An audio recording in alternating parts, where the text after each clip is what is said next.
Hello everyone, welcome to GK GS by Anurag. दोस्तों, आज है 13 दिसंबर और 13 दिसंबर से करंट अफेयर्स के जितने भी महत्वपूर्ण प्रश्न बन सकते हैं वह आज हम इस वीडियो में डिस्कस करने वाले हैं। तो देखते हैं, पहला प्रश्न दिया गया है, संयुक्त राष्ट्र पर्यावरण कार्यक्रम यूएनईपी के champions of the earth award 2025 से किसे सम्मानित किया गया है। तो संयुक्त राष्ट्र पर्यावरण के कार्यक्रम यूएनईपी के champions of the earth award से 2025 से सुश्री सुप्रिया साहू को सम्मानित किया गया है। ये जो महिला हैं ये सुप्रिया साहू हैं। सुश्री सुप्रिया साहू एक भारतीय पर्यावरणित और तमिलनाडु कैडर की आईएएस अधिकारी हैं को संयुक्त राष्ट्र पर्यावरण कार्यक्रम यूएनईपी द्वारा champions of the earth award 2025 से सम्मानित किया गया है। उन्हें उद्यमिता दृष्टि श्रेणी में यह सम्मान मिला है। उन्हें प्लास्टिक प्रदूषण और टिकाऊ कृषि पद्धतियों को बढ़ावा देने में उनके अभिनव कार्य के लिए पहचाना गया है, खासकर प्लास्टिक मुक्त नीलगिरी जोन बनाने के उनके प्रयासों के लिए। यह संयुक्त राष्ट्र का सर्वोच्च पर्यावरण सम्मान है। अब हम देखते हैं कि आज 13 दिसंबर के दिन क्या क्या हुआ है। 13 दिसंबर के दिवस और घटनाएं। तो 13 दिसंबर को मुख्य रूप से सेंट लूसिया दिवस मनाया जाता है, जो प्रकाश का त्यौहार है और स्वीडन, नॉर्वे जैसे देशों में लोकप्रिय है। एक तो 13 दिसंबर को मुख्य रूप से सेंट लूसिया दिवस मनाया जाता है, जो कि स्वीडन और नॉर्वे जैसे देशों में लोकप्रिय है।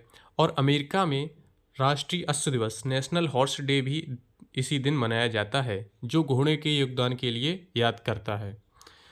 तो दो दिवस हैं जो 13 दिसंबर को मनाए जाते हैं, अलग अलग देशों में मनाए जाते हैं। अब 13 दिसंबर को भारत में क्या हुआ था। 13 दिसंबर को संसद भवन पर आतंकी हमला। 13 दिसंबर 2001 को भारत के संसद भवन पर आतंकी हमले की बरसी के रूप में यह दिन जाना जाता है। यह एक महत्वपूर्ण ऐतिहासिक घटना है। तो 13 दिसंबर 2001 को भारत के संसद भवन पर आतंकी हमला भी हुआ था। चलिए अब 1 दिसंबर से 12 दिसंबर के दिवस देखते हैं क्या क्या हैं दिवस।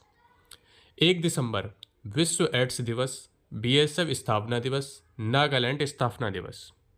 2 दिसंबर अंतर्राष्ट्रीय दास प्रथा उन्मूलन दिवस। 3 दिसंबर अंतर्राष्ट्रीय दिव्यांग दिवस। 4 दिसंबर भारतीय नौसेना दिवस, रासायनिक दुर्घटना निवारण दिवस। 5 दिसंबर अंतर्राष्ट्रीय स्वयंसेवी दिवस, योगी अरविंद स्मृति दिवस। 6 दिसंबर डॉक्टर भीमराव अंबेडकर स्मृति दिवस और नागरिक सुरक्षा दिवस। 7 दिसंबर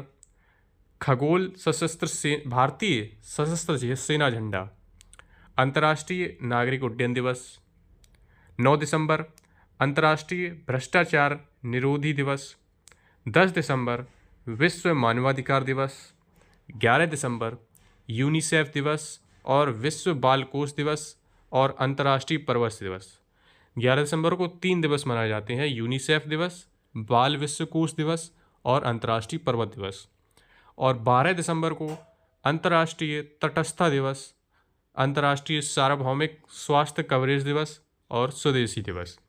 तो ये जो है हमारे 1 दिसंबर से 12 दिसंबर के दिन मनाए जाने वाले महत्वपूर्ण दिवस हैं। चलिए अब अगला प्रश्न देखते हैं।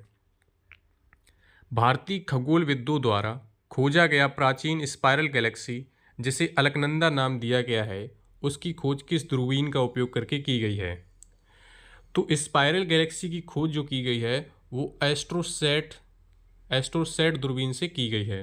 तो इसका ऑप्शन सी करेक्ट आंसर हो जाएगा। खोज। भारतीय खगोलविदों के एक समूह ने एक प्राचीन स्पाइरल गैलेक्सी अलकनंदा की खोज की है। यह खोज एस्ट्रोसैट का उपयोग करके की गई है, जो भारत का पहला समर्पित बहुतरंगदैर्ध्य अंतरिक्ष वेधशाला मल्टी वेवलेंथ स्पेस ऑब्जर्वेटरी है। इस आकाशगंगा का नाम उत्तराखंड की पवित्र नदी अलकनंदा के नाम पर रखा गया है। यह आकाशगंगा बिग बैंग के तुरंत बाद ब्रह्मांड की स्थितियों को समझने में महत्वपूर्ण जानकारी प्रदान कर सकती है। चलिए अब अगला प्रश्न देखते हैं। हाल ही में किस देश की राजधानी हनोई दुनिया की सबसे प्रदूषित राजधानी बन गई है। तो हनोई जो है वो चाइना में है और हनोई जो है वो वियतनाम की राजधानी है। अब वियतनाम की राजधानी हनोई दुनिया की दूसरी सबसे प्रदूषित राजधानी बन गई है। ये जो है ये हनोई है, हनोई शहर है ये। वियतनाम की राजधानी हनोई गंभीर वायु प्रदूषण की चपेट में है। नवीनतम रिपोर्ट के अनुसार हनोई नई दिल्ली के बाद दुनिया की दूसरी सबसे प्रदूषित राजधानी बन गई है। शहरीकरण, औद्योगिक उत्सर्जन और वाहनों के धुएं को मुख्य कारण माना जा रहा है, जिससे वहां के निवासियों के स्वास्थ्य पर गंभीर असर पड़ रहा है। और दुनिया की सबसे पहली जो प्रदूषित राजधानी है, सबसे अधिक प्रदूषित राजधानी, वो नई दिल्ली है। ये भी एक इम्पॉर्टेंट पॉइंट है। अब अगला प्रश्न है, हाल ही में केंद्र सरकार ने जनगणना 2027 आयोजित करने के लिए कितने करोड़ रुपए मंजूर किए हैं? तो केंद्र सरकार ने 2027 की जनगणना के लिए 11,718.24 करोड़ रुपए की मंजूरी दी है। तो इसका ऑप्शन बी करेक्ट आंसर होगा। अब केंद्र सरकार ने जनगणना 2027 को आयोजित करने के लिए 11,718.24 करोड़ रुपए की राशि को मंजूरी दी है।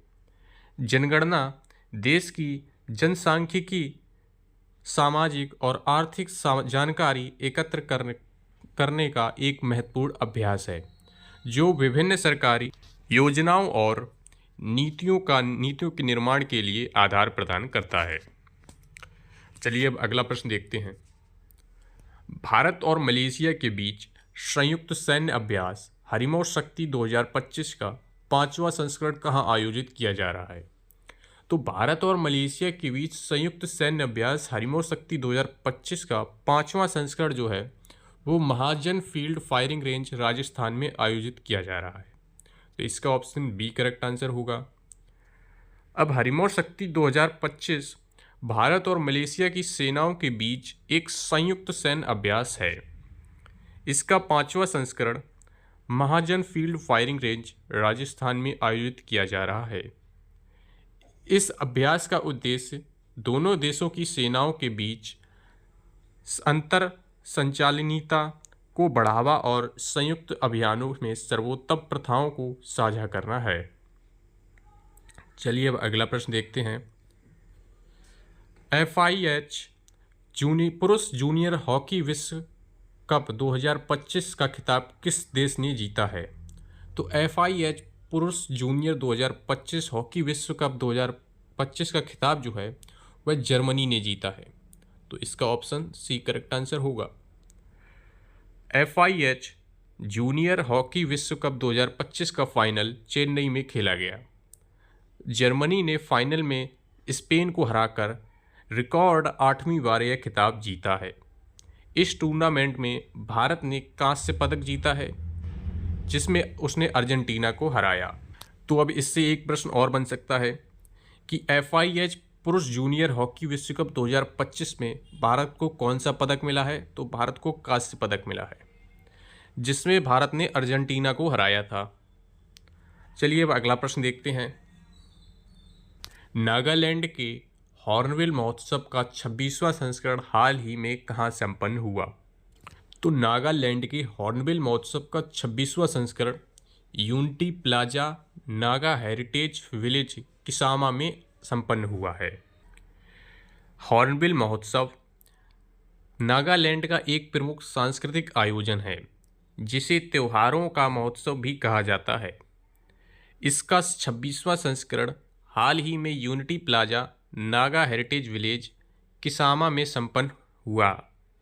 यह महोत्सव नागालैंड की जनजाति सांस्कृतिक और परंपराओं को बढ़ावा देने के लिए प्रतिवर्ष 1 दिसंबर से 11 दिसंबर तक मनाया जाता है। तो नागालैंड का जो ये हॉर्नबिल महोत्सव है वो 1 दिसंबर से 10 दिसंबर तक मनाया जाता है प्रतिवर्ष। ये एक इम्पॉर्टेंट पॉइंट है। चलिए अब अगला प्रश्न देखते हैं। परमाणु ऊर्जा क्षेत्र में निजी भागीदारी का रास्ता खोलने वाला बिल कौन सा है, जिसे केंद्रीय मंत्रिमंडल ने मंजूरी दी है? तो परमाणु ऊर्जा क्षेत्र में निजी भागीदारी का रास्ता खोलने वाला बिल शांति बिल है। जिसे केंद्रीय मंत्रिमंडल ने मंजूरी दी है। अब शांति बिल को केंद्रीय मंत्रिमंडल ने मंजूरी दे दी है। इस बिल का उद्देश्य भारत के परमाणु ऊर्जा क्षेत्र को खोलना है, जिससे निजी क्षेत्र की भागीदारी का रास्ता साफ होगा। यह नीतिगत बदलाव परमाणु ऊर्जा के टिकाऊ उपयोग और प्रगति को बढ़ावा देने के लिए किया गया है, जिसका लक्ष्य देश की ऊर्जा मिश्रण में परमाणु ऊर्जा की हिस्सेदारी को बढ़ाना है। चलिए अब अगला प्रश्न देखते हैं। किस राज्य ने साइबर अपराधों से निपटने के लिए महाक्राइम OS AI नामक आर्टिफिशियल इंटेलिजेंस प्लेटफॉर्म लॉन्च किया? तो साइबर अपराधों से निपटने के लिए महाक्राइम OS AI का जो आर्टिफिशियल प्लेटफॉर्म लॉन्च किया है वह महाराष्ट्र ने लॉन्च किया है। तो इसका ऑप्शन बी करेक्ट आंसर हो जाएगा। अब महाराष्ट्र सरकार ने साइबर अपराधों का मुकाबला करने के लिए महाक्राइम OS AI नामक एक उन्नत आर्टिफिशियल इंटेलिजेंस प्लेटफॉर्म शुरू किया। इसे राज्य सरकार और माइक्रोसॉफ्ट ने संयुक्त रूप से विकसित किया है। यह प्लेटफॉर्म साइबर सुरक्षा को बढ़ाने और तकनीक आधारित शासन में एक बड़ा कदम है। अगला प्रश्न है, भारत ने हाल ही में किस देश के साथ आतंकवाद विरोधी अंतर्राष्ट्रीय अपराध से निपटने के लिए संयुक्त कार्य समूह JWG की तीसरी बैठक आयोजित की है? तो भारत ने हाल ही में मलेशिया के साथ आतंकवाद विरोधी और अंतर्राष्ट्रीय अपराध से निपटने के लिए संयुक्त कार्य समूह JWG की तीसरी बैठक आयोजित की है। तो इसका ऑप्शन डी करेक्ट आंसर हो जाएगा। अब भारत और मलेशिया के बीच आतंकवाद विरोधी और अंतर्राष्ट्रीय अपराध से निपटने के लिए संयुक्त कार्य समूह JWG की तीसरी बैठक 10 दिसंबर 2025 को नई दिल्ली में आयोजित की गई। इस बैठक का उद्देश्य सुरक्षा सहयोग को मजबूत करना और दोनों देशों को प्रभावित करने वाले साझा खतरों का मुकाबला करना है। अगला प्रश्न है, किस शहर को राष्ट्रीय ट्रांसजेंडर खेल मीट की मेजबानी करनी है और जो समावेशन और समानता की दिशा में एक महत्वपूर्ण कदम है? तो रायपुर को राष्ट्रीय ट्रांसजेंडर खेल मीट की मेजबानी करनी है। इसका ऑप्शन सी करेक्ट आंसर होगा। रायपुर छत्तीसगढ़ में जल्दी ही राष्ट्रीय ट्रांसजेंडर खेल मीट का आयोजन होने वाला है। यह कार्यक्रम भारतीय खेलों में समावेश और समानता की दिशा में एक ऐतिहासिक कदम है, जो ट्रांसजेंडर समुदाय के एथलीटों को राष्ट्रीय स्तर पर प्रतिस्पर्धा करने का मंच प्रदान करेगा। अगला प्रश्न है, हाल ही में किसे Indian of the year 2025 award outstanding achievement category में किसे दिया गया है? तो अनंत अंबानी को Indian of the year 2025 award outstanding achievement category में दिया गया है। अब अनंत अंबानी को पशु कल्याण के लिए उनके योगदान हेतु Indian of the year 2025 award outstanding achievement category से सम्मानित किया गया है। वह रिलायंस इंडस्ट्रीज़ के वंतारा पहल के संस्थापक भी हैं। अब इनको एक और अवार्ड दिया जा चुका है। अभी वन्यजीव संरक्षण और पशु कल्याण के क्षेत्र में किए जा रहे उल्लेखनीय कार्यों के लिए अनंत अंबानी को अमेरिका में आयोजित एक अंतर्राष्ट्रीय पुरस्कार समारोह में global humanitarian award for animal welfare से सम्मानित किया गया है। ये जो अवार्ड है ये भी इम्पॉर्टेंट है, ये भी इम्पॉर्टेंट है। दोनों अवार्ड अलग अलग हैं और एक दूसरे से हालांकि जुड़े हुए हैं, इसलिए इनको याद करना जरूरी है। राष्ट्रीय समाचार, टीबी की घटनाओं में कमी। केंद्रीय स्वास्थ्य मंत्री JP नड्डा ने बताया कि 2015 से भारत में टीबी की घटनाओं में 21% की गिरावट आई है। हॉकी में कांस्य पदक। हॉकी, प्रधानमंत्री मोदी ने FIH पुरुष जूनियर विश्व कप में कांस्य पदक जीतने के लिए भारतीय टीम को बधाई दी है। संयुक्त राष्ट्र पर्यावरण सभा। पर्यावरण राज्य मंत्री कीर्तिवर्धन सिंह ने 7वीं संयुक्त राष्ट्र पर्यावरण सभा के लिए केन्या की पर्यावरण मंत्री डेबोरा बरासा के साथ बातचीत की। लोकसभा में शिकायत। एक भाजपा सांसद ने लोकसभा अध्यक्ष को टीएमसी सांसद द्वारा ई सिगरेट का उपयोग पर लिखित शिकायत दी है। बैंक ऑफ बड़ौदा को सम्मान। द बैंकर पत्रिका द्वारा बैंक ऑफ बड़ौदा को best bank in India award 2025 से सम्मानित किया गया। अब कुछ अंतर्राष्ट्रीय समाचार देखते हैं। अंतर्राष्ट्रीय समाचार। जापान में भूकंप।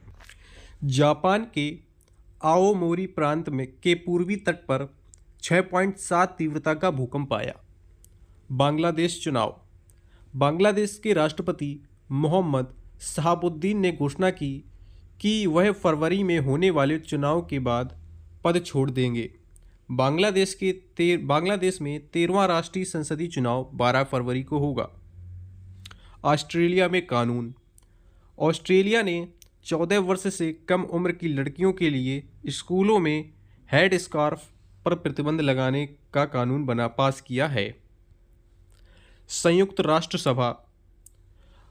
मोल्दोवा और यूक्रेन को यूनेस्को के शिक्षा सम्मेलन में स्थायी सदस्य का दर्जा मिला।